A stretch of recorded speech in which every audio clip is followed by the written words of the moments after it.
Kuvayo igice ca 17. Igitandara c'i Horebu kivamwo amazi. Ishengero ryose ry'Abisirayeli riva mu bugaragwa bw'Isini, bagenda baratahira nk'uko Uhoraho yabageze. Barinda bashika Irefidimu, basagazayo. Abantu basanga nta mazi ariho yo kunywa. Maze abantu batonganya Mose bati, duha amazi tunywe. Mose arababaza ati, muntunganiriza iki? Niki kibateye kugerageza Uhoraho? Abantu bahicirwa n'inyota, bidodombera Mose bati, wadukuriye iki muri Egiputa kutwicisha inyota, twe n'abana bacu n'ibitungwa byacu? Maze Mose atakambira Uhoraho ati, mbega abantu ndabagirente ko bashigaje gatoya bakantera amabuye?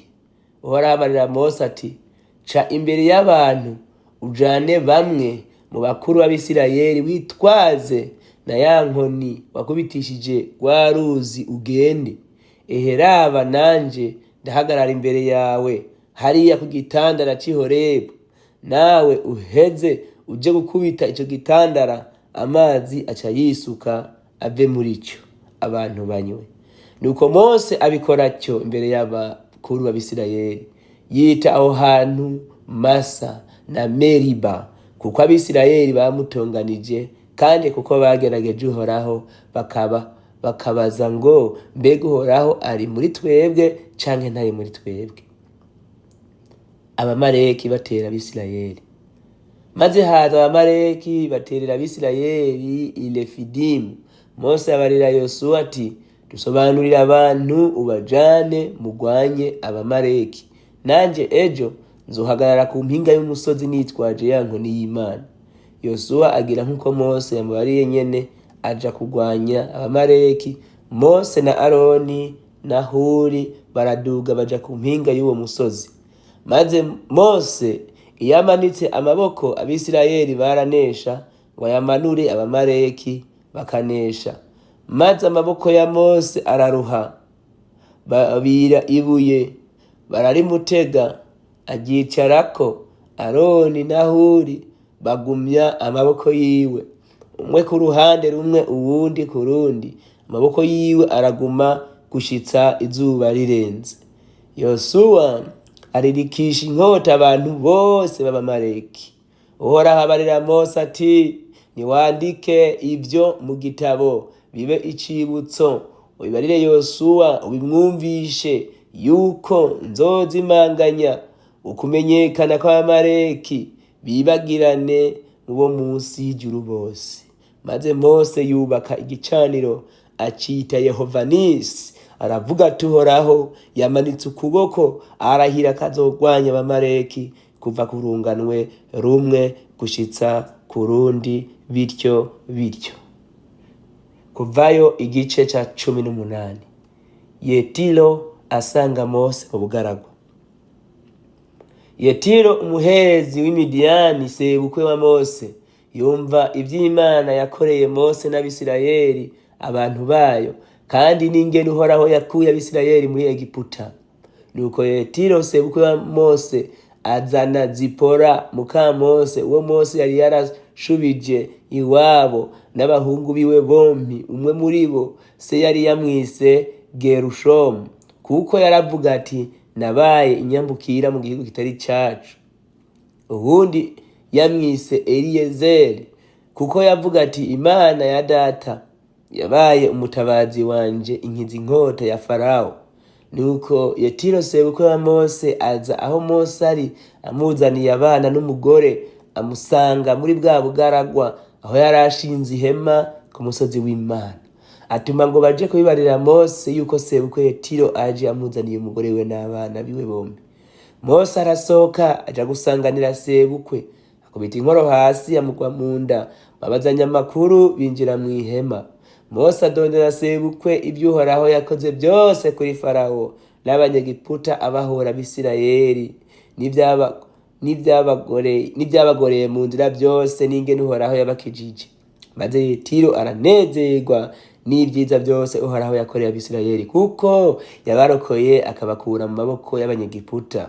Yetiro aravuga ati uhoraho ashemagizwe, yabarokoye akabakura mu maboko y'abanyegiputa no mu maboko ya Farawo, agakiza abantu biwe ububasha bw'abanyegiputa.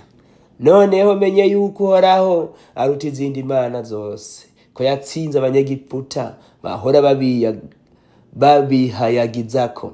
Nuko Yetiro sebukwe wa Mose ajana ikimazi cyo konsa n'ibindi bimazi byo gushikanira Imana. Aroni n'abakuru bose b'Abisirayeli baraza ngo basangirire na sebukwe wa Mose imbere y'Imana.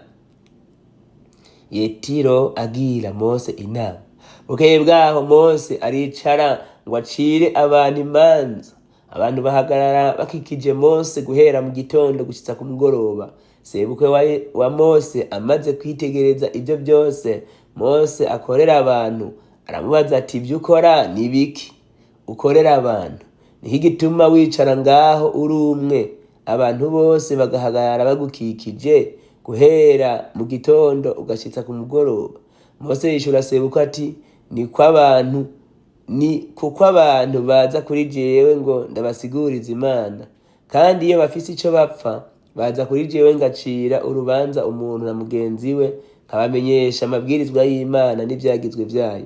Sebukwe aramwishura ati ivyo ukora ibyo si vyiza, ntibizobura kuguca intege mwe n'aba bantu muri kumwe, kuko ivyo bikurengeye nivyo utoshobora gukora wenyene.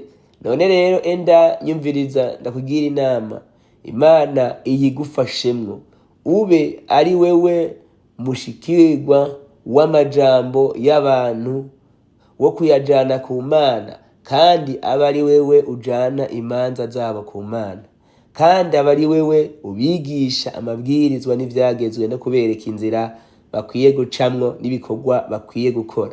Ikindi utoranye mu bantu bose abashoboye guca imanza, bubaha Imana, b'abanyakuri, banka ingurire, uheze ubakuze babe bakuru bo kuganza abantu, bamwe 1,000, abandi 100, abandi 50, abandi 10.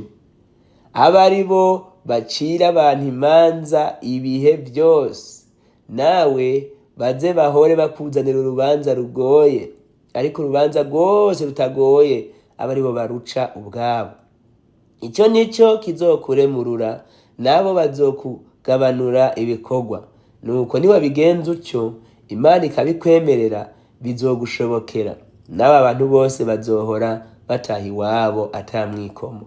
Nuko Mose yumvira sebukwe, akora ivyo yamubariye byose. Atoranya mu Bisirayeli bose abantu b'abahanga, abagira bakuru muri abo bantu, abaha kuganza abantu, bamwe 1,000, abandi 100, abandi 50, abandi 10. Nuko bacira abantu imanza ibihe byose. Imanza zigoye bazizanira Mose, ariko izitagoye zose bakazica ubwabo. Maze Mose asezera sebukwe nawe asubira mu gihugu c'iwabo.